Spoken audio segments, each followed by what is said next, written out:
The day my father-in-law was discharged from the hospital, everyone in my wife's family suddenly claimed they were too busy. I drove over 200 kilometers to pick him up. The moment he got in, he leaned closer and whispered, "Don't take me home. Drive straight to the lawyer's office." If this story resonates with you, subscribe to the channel and share in the comments which city you're watching from. We'd love to know where our community is growing. My name's Michael Carter, 58 years old, and I've been working with heating and air conditioning systems for over 30 years. I was never a rich man. My wife and I had a simple house, 2 old trucks, and some savings for retirement. For Linda's family, that seemed to mean I hadn't gotten too far in life. Rick owned a landscaping company. Dennis worked in real estate. At every family gathering, they found some way to remind me that they had done something more important with their lives. I learned to ignore it because there was one person in that family who never made me feel small. Harold Bennett, my father-in-law. He was an 82-year-old man, reserved, hardworking, and the owner of a large farm near Lancaster. He never cared how much money I had. When I arrived at his farm, he would just point to a chair on the porch and say, "The coffee's freshly made." That was all. And strangely, it was enough. 12 days earlier, Harold had suffered a stroke while feeding the cattle.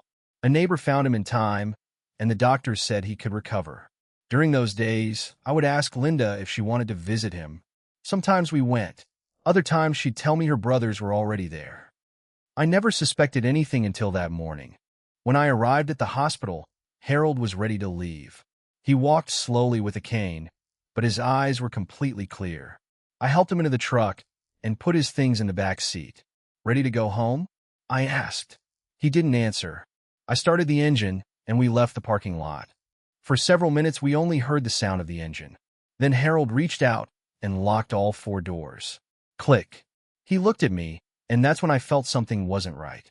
"Michael, don't take me home." I frowned. "What?" He leaned towards me and lowered his voice to almost a whisper. "Take me straight to my lawyer's office." I looked at him for a second. I thought maybe the stroke had affected his memory, but his eyes were firm. Scared? Yes. Confused? No. Why? Harold looked towards the hospital entrance. "Because if my family finds out I left with you, they'll try to stop us." I didn't ask any more questions. I put the truck in gear. And that decision would change my marriage, my reputation, and practically everything I had built over 30 years. But I didn't know why yet. Harold took a small digital recorder out of his pocket. "I need you to listen to this." He turned it on. First I heard static, then I recognized Rick's voice. "If we divide Southfield into lots, we can make double." Then I heard a laugh. It was Dennis. "There's no point in waiting forever. Dad probably won't even make it to another Christmas." I felt my hands tighten on the steering wheel. Harold turned off the recorder. For several seconds, neither of us spoke. "I heard them at the hospital," he said. "Finally, I pretended to be asleep. I looked at the road. They were talking about selling your farm." Harold nodded. "They've been planning it for a while." Then he added something that left me more confused. "That one. I've been preparing for this day for 12 years. 12 years. I didn't understand what that could mean, but a few minutes later we arrived at his lawyer's office, Susan Miller. She was waiting for us. That was the first thing that made me realize this hadn't started that morning. Susan took Harold to a private room and pulled a thick folder from a secure cabinet. "This has been here for 7 years," she said. Harold looked at me. I was hoping I'd never have to use it. Inside were documents, property records, letters, and handwritten notes. It didn't look like something prepared by a confused old man. It looked like a plan carefully constructed over years. After my wife died, Harold explained, I started to notice small changes. Rick started talking about money. Dennis began to ask how much the land was worth, and little by little they stopped asking me how I was. They just wanted to know what was going to happen with what I owned. Then Harold looked directly at me. "Do you remember all those times I invited you to go fishing?" I smiled faintly. "Yes. I always thought you were too busy." He shook his head. "I wasn't busy." He shook his head. "I wasn't busy." I felt a knot in my stomach. "So, I invited you several times. You never got my invitations." I stared at him. "What do you mean you didn't?" Harold took a deep breath. "There are things Linda doesn't know, Michael." He paused, "and there are others she chose not to know. That sentence hurt me because for 30 years I had thought I knew my wife. Susan left the room to leave us alone. Harold put his hands on the table. Tonight, everyone in my family is going to hate you. Why me? Because when they find out what I did, they'll need someone to blame. At that moment, my phone began to vibrate. First Linda, then Rick, then Dennis. I didn't answer. For the first time in 30 years, I had the feeling that maybe I didn't really know the family I had married into. When we got back to the farm that afternoon, Rick and Dennis were already waiting. Their trucks were parked in front of the house. As soon as I got out, Rick stormed out. "Where the hell were you?" He didn't ask how his father was. He didn't ask if Harold was feeling well. He just wanted to know where we'd been. Harold slowly opened the truck door. Rick's expression immediately changed. "Dad, we were worried." Harold looked at him. "No." Rick froze. "What?" "You were curious." And he walked towards the house. I took his bag and followed him. During dinner, no one talked much until Rick looked at me. "So, where exactly did you go?" I took a sip of water. "To do some things." Dennis let out a small laugh. "What things?" Harold answered for me. "Michael did what I asked him to." The table fell silent. That night, around 11:30, I went down to the garage for a glass of water. Then I stopped. The interior light of my truck was on. Linda was inside. She was checking the center console, the glove compartment, documents, receipts, everything. "What are you looking for?" She jumped. "Nothing." "Then why are you going through my truck?" She looked down. "The receipt." "What receipt?" "The lawyer's." "You still here?" "Did you follow me?" "Rick thinks my father changed something." "And that's why you search my things?" Her voice broke. "I need to know what he signed." I remembered the promise Harold had made me accept. I couldn't reveal anything. "I can't tell you." Linda looked at me in disbelief. "You can't or you won't." I didn't answer. She left the garage. Before closing the door, she said, "I never thought you'd keep secrets from me." The door closed, and those words hung in the silence. The next morning, Susan called me. "Michael, Harold has completed everything." "Everything what?" There was a pause. "The trust is now in effect." I didn't know what that meant yet, but I would soon find out because over the next few days rumors began to spread through Lancaster. People said I had manipulated Harold, that I had convinced him to push his children away, that I wanted to take the farm. Even some clients started to cancel jobs with me. Then, Susan revealed something even worse. Rick had hired a private investigator to follow me, and when I went to her office, she put a folder full of documents on the table, maps, emails, property appraisals, and a document that left me speechless. A letter of intent to sell part of the farm. Dated 3 months before Harold had his stroke. I looked up. They were already planning to sell it. Susan nodded. Long before Harold went to the hospital. Then I understood something. The recording wasn't the beginning of that story. It was just the first piece I had discovered. And as my marriage began to fall apart, I still didn't know that Harold had been keeping a secret for 12 years. A secret that explained why, out of all his family members, he had decided to trust me. For the next 2 weeks, my house stopped feeling like my house. Linda and I were still living under the same roof, but we barely spoke. "Did you pay the electricity?" "Yes, your appointment is on Thursday." I know, that was it. 30 years of marriage reduced to conversations that seemed to be between two strangers. One afternoon, I found her alone on the porch. I sat down next to her. After several minutes, I asked, "Do you really think I tried to take something from your father?" Linda kept looking at the garden.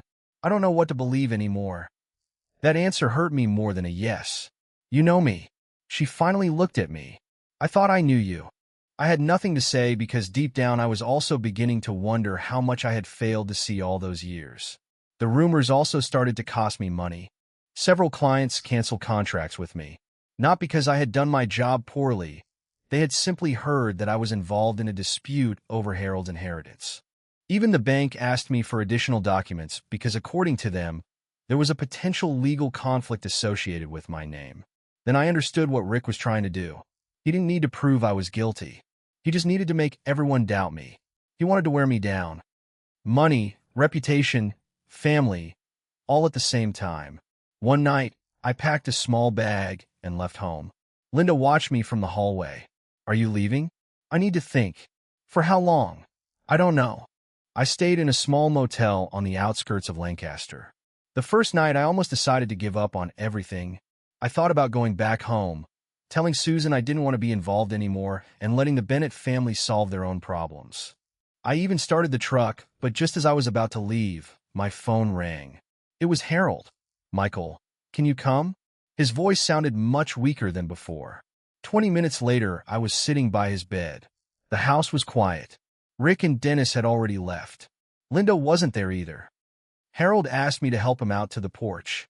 We sat watching the fields under the October sky. After a few minutes, he began to speak.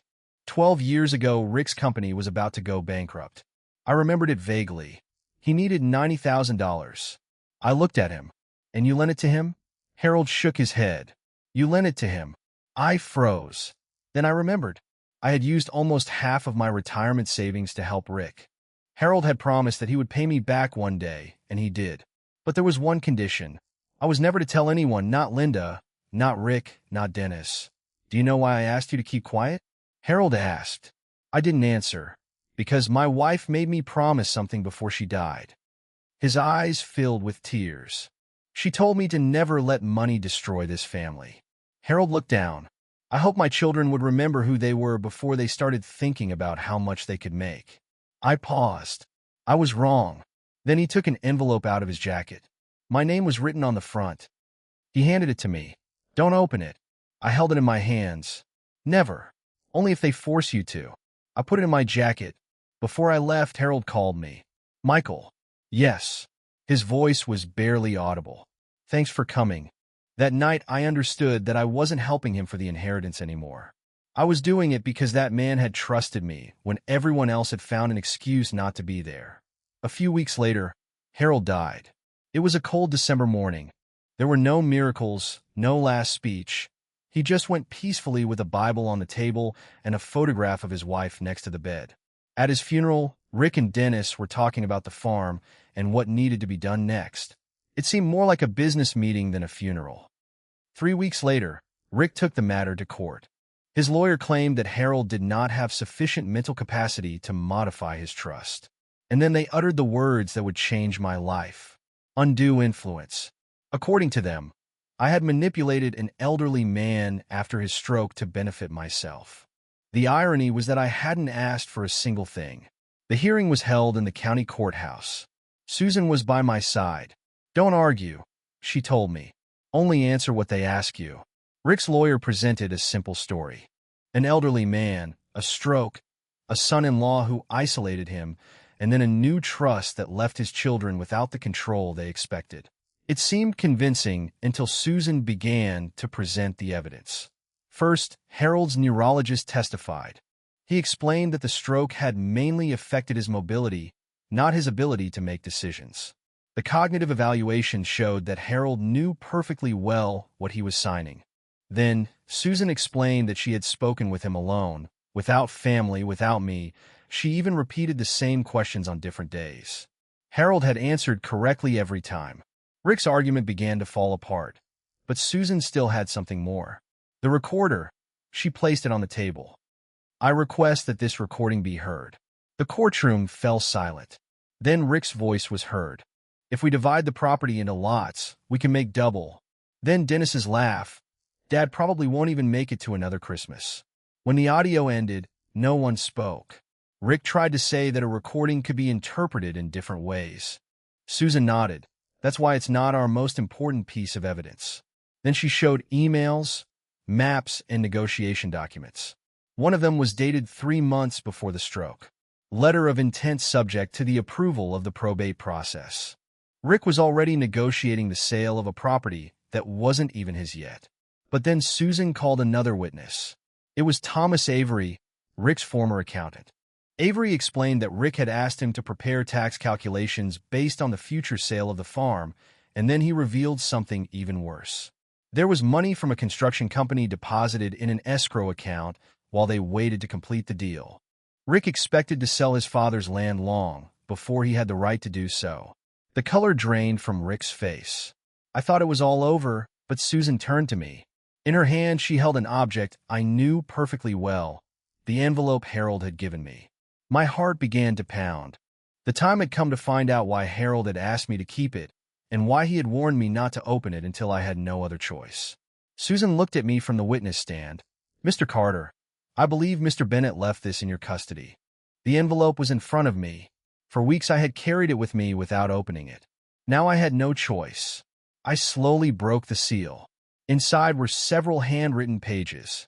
My hands trembled a little, not from fear, but because I immediately recognized Harold's handwriting. I looked up at the judge. "May I read it?" The judge nodded. I took a breath. "To my children." The courtroom was completely silent. "If you are hearing these words, it means I am already gone. I loved you more than you will probably ever understand. But love cannot survive when honesty disappears." I turned the page. "Rick, you started measuring this farm in dollars while I was still counting the days I had left.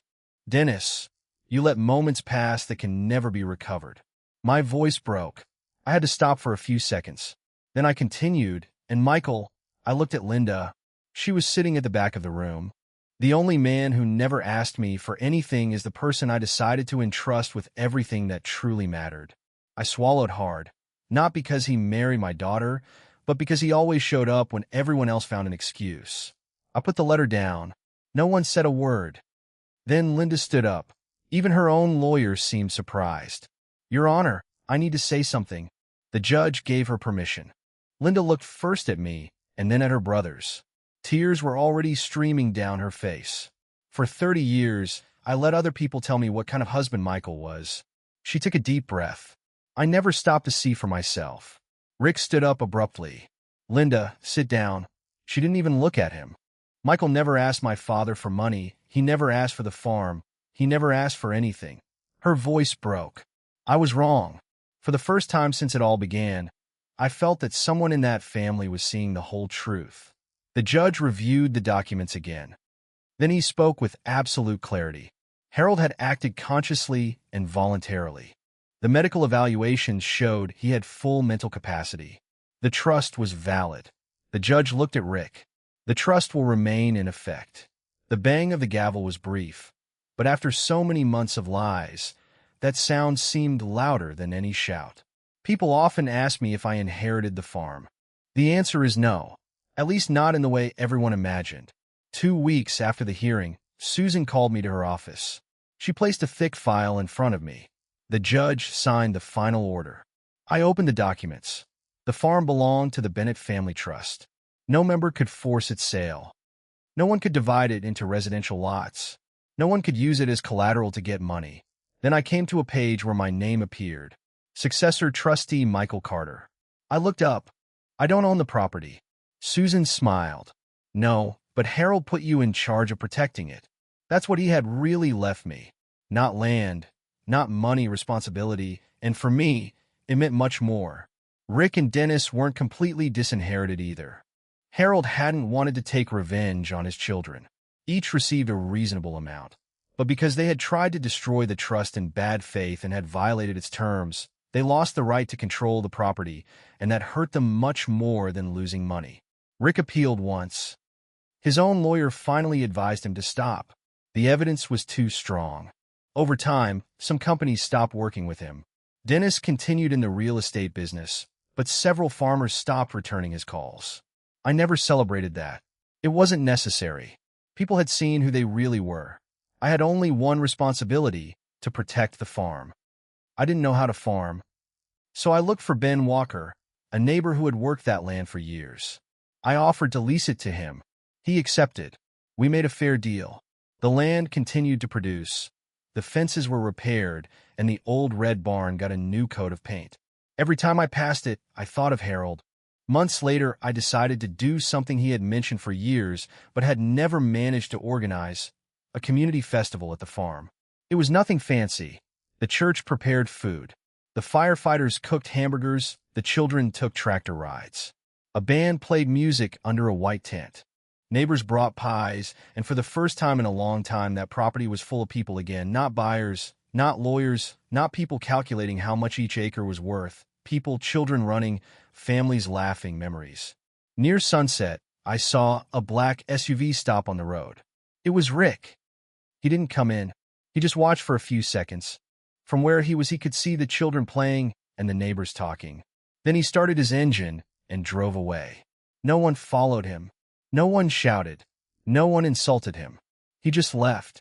Sometimes being forgotten hurts more than being hated. Linda also showed up that afternoon. She came alone. I saw her standing by the cider stand, looking at the farm as if she no longer knew if she belonged there. You walked over it? I'm glad you came. She smiled slightly. Me too. For a few seconds we didn't know what to say. Then she mentioned that the goats had escaped twice that morning. I laughed. She did too. It was the first real laugh I'd heard from my wife in months. Later we sat on Harold's old porch. Linda told me she had started therapy. I was also trying to fix things inside myself. There was no big apology. There were no promises that everything would go back to the way it was, because real life doesn't work like that. Trust is rebuilt little by little. A conversation, a dinner, a call. Learning to listen again. For Thanksgiving, we started spending some weekends together. Not because the pain was gone, but because we finally stopped pretending it had never existed. Shortly before Christmas, I went to visit Harold's grave. The cemetery was covered in a thin layer of snow. I brought something simple, an old pair of work gloves. Years ago, Harold had forgotten them in my truck after we repaired a fence together. I kept them all that time. I placed them on his headstone. I'm still showing up, Harold. The wind moved the dry grass. There was no answer, but somehow I didn't need one. For a long time I thought that justice meant seeing those who hurt you suffer. I don't think like that anymore. Harold taught me something different. True justice isn't about taking something away from a person. It's about letting the truth reveal who they really are. Rick and Dennis didn't lose the farm because I fought against them.